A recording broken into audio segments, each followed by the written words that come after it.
All right, good, thank you. I hereby call to order the regular meeting of the Board of Education, budget hearing, excuse me, of the Board of Education of Tuxedo Union Free District on Wednesday, May 3rd, 2023. We're going to stand now for the Pledge of Allegiance. I pledge allegiance to the flag of the United States of America and to the republic for which it stands, one nation, under God, indivisible, with liberty and justice for all. Okay. Can we take the roll call?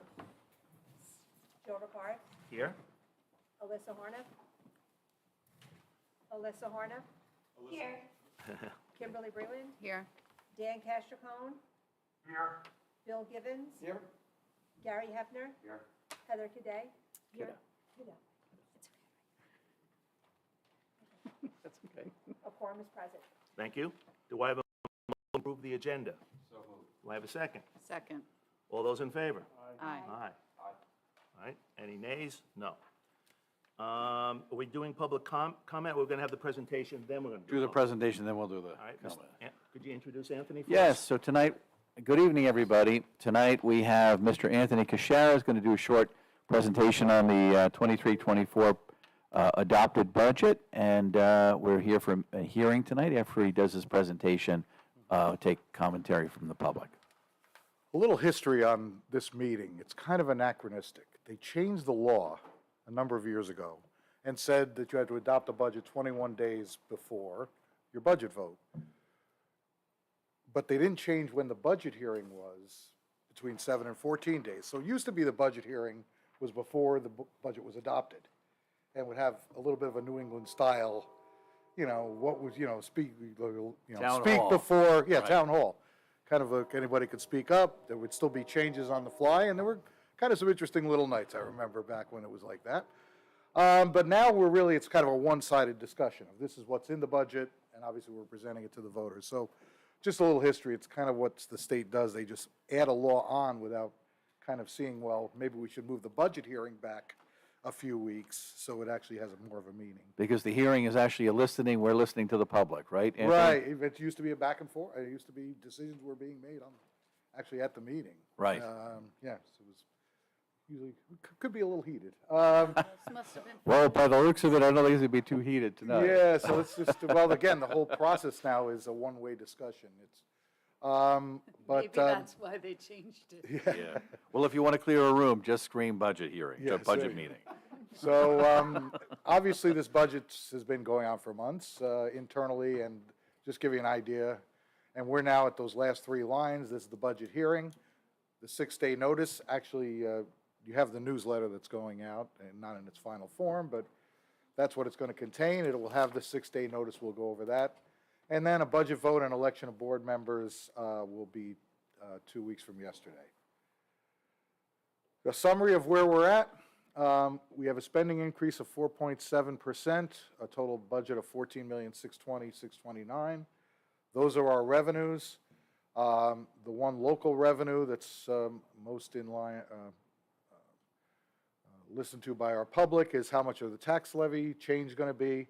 It will be a tax levy increase of 1.27%, but because of pro rata taxes last year and some other little anomalies, the rate at this point is estimated at 2.86 in Tuxedo and 7.91 in Warwick. I'll slip there. There will be a second vote also, a capital reserve spending authority.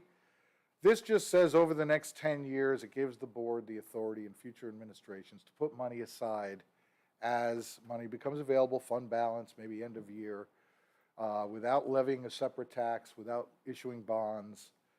It's just basically, can we do a little forethought here and plan for our facility needs over the next 10 years up to $3 million. After that point, the authority ends, and if you don't fully exhaust the $3 million, then you have to go back and request for more. And this is at no additional cost to the taxpayer, right, Anthony? Right, so it's going to be only taken out of, as years close out, hopefully this year could be one of them where we can put a few dollars in there as we close out the year. So it's a savings account. Yep, it gives you the authority, because only the voters can approve capital expenditures, and that, we'll get a little bit into that when we talk about what happens if a budget doesn't pass. there's things you can't spend money on. Right, and there's only a savings account for Right, facilities. so you, Yeah. right, so capital would be one of the areas you can't spend money on. You can't spend money on equipment. Our budget, here's our revenue sources.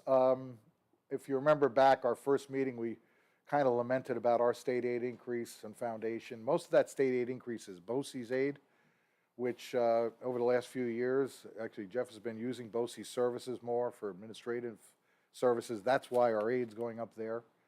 And also one of the reasons why the refund of prior year's expenses is going up, because most of that's BOCES refund.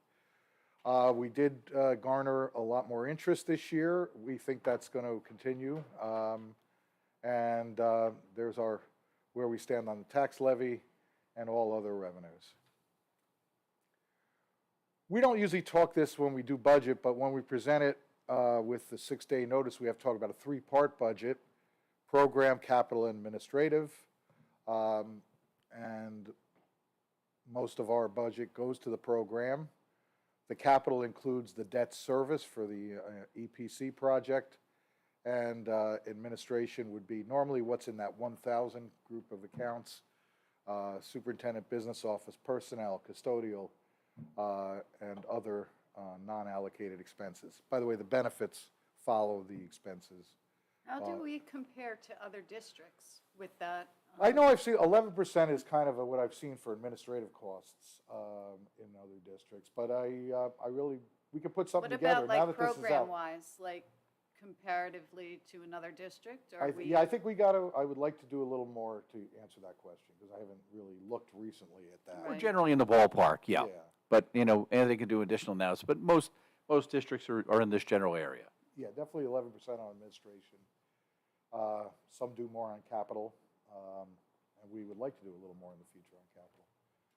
All right, so what happens if the budget fails? Really, the board's faced with a choice at that point. They can either adopt a contingent budget, or they can go out for a second vote. And a contingent budget, one of the changes that occurred with the budget hearing issue was now a contingent budget limits the number of votes, or the new law limits the number of votes to 2. It used to be in some districts you could just keep voting through the summer. It also limits what you cannot reduce transportation services. That was one of the things that was included in the law. That was always kind of held as a little Damocles sword. If the budget's not passed, you're going to lose busing. That's not something that can be touched. But you do have to, you cannot raise anything more than what you raised in the prior year as far as tax levy. So this year, because our levy's not so great, that's about 107.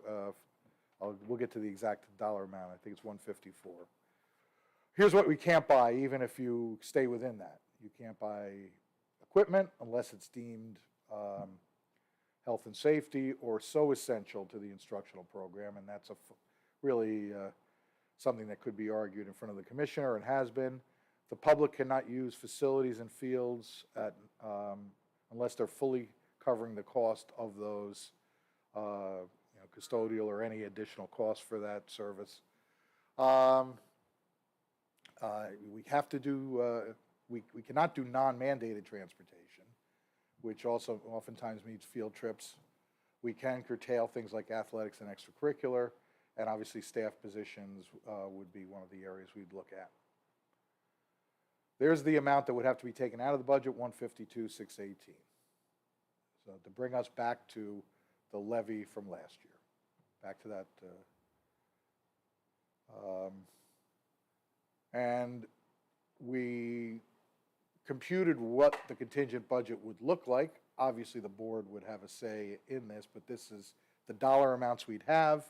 You have to stay within categories. Your administrative portion can't be greater than it was in the base year. There's other requirements, and it brought us to this amount that we would have to cut the equipment out, 27,000, and we'd have to cut all other we'd have to find 124,000 somewhere else.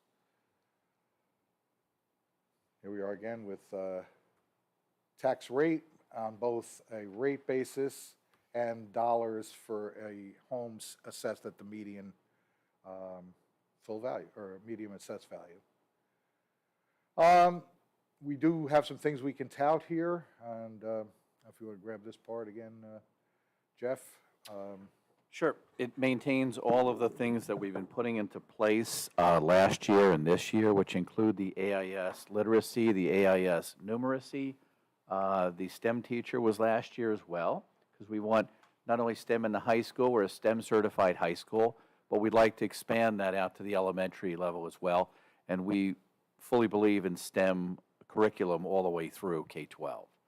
So we're going to transition the sixth grade into a full a middle school model. So we'll have core content teachers teaching that, so it'll be a lot more rigorous of a curriculum. So that's going to be a big plus for next year. We are going to be, we're working on right now an implementation of a new elementary math curriculum. This is that's a very big project that we're working on right now, and it's going to have an impact for many, many years to come.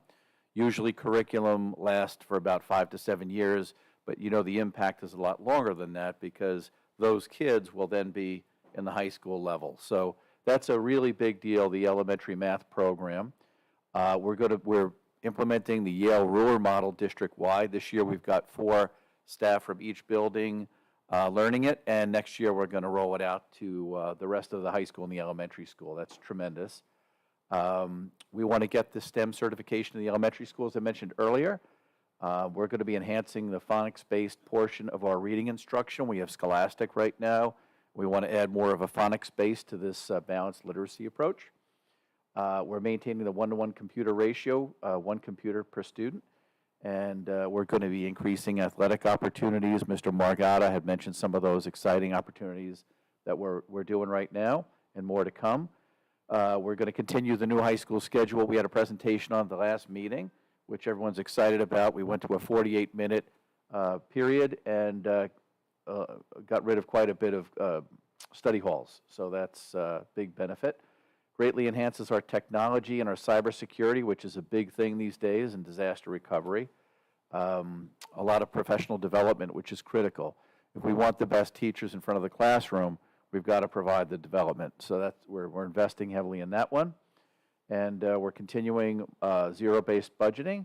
The $1.4 million EPC, the first payments of that are included in here, and the benefits. And we, as Anthony mentioned, are staying with the New York State property tax calculation. Below the tax cap. Yeah, we're below it, actually, yeah, because it was 3.1, and we're at 1.26, Yep. right? Okay. That's a great bullet point list for 127. everything that's being accomplished. Yeah, I think we're on the road to the top 100. And it's Yeah. not completely inclusive. There are a few things in there that you didn't even mention. Right, right. We're moving ahead. Okay. Excellent. Okay. Anybody have any That's it. questions of Mr. Kishara? So this newsletter is going out, it's actually in the mail, I think, right? Tomorrow. And you can get it online tonight if you want. It's, which is the same document which will be mailed.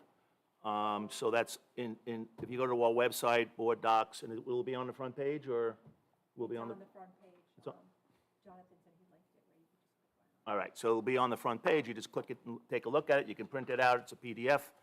And while I'm at this, I really want to thank the enormous amount of work that goes into this. People have no idea the skill, particularly my counterparts on the budget and finance, Heather Kidder and Bill Givens. They're very smart. They don't, very professional, and we really got, we got a curveball 3 or 4 days before we were going to go to the board. The administration went back and was able to accomplish what we needed them to accomplish. So it's a good job. Thank you very much. I know there were a lot of late hours and last-minute kinds of things. I appreciate it. And all the board, too, by the way, who was involved with it. Excellent. By the way, there's also a budget statement that's on there, which there's required information such as a report card on each building, a listing of the tax exempt properties that have to be also included for general circulation. Actually, the law still says in the public library and in the building schools, we have hard copies in those places, but we also put it on electronically. While you're on that, yesterday the state passed the budget. We just got a kind of a summary of it. Yeah. People may look at that, and maybe, would that have a huge impact on us, based upon what you've seen? No, because again, foundation aid, they didn't increase that beyond the 3% minimum. And we got virtually nothing, right? Right, we got 18,000. Right, And okay. that's exactly what we still got. But I don't think we got the runs either yet, did we, I Anthony? saw them, yeah, they aren't publicly released yet.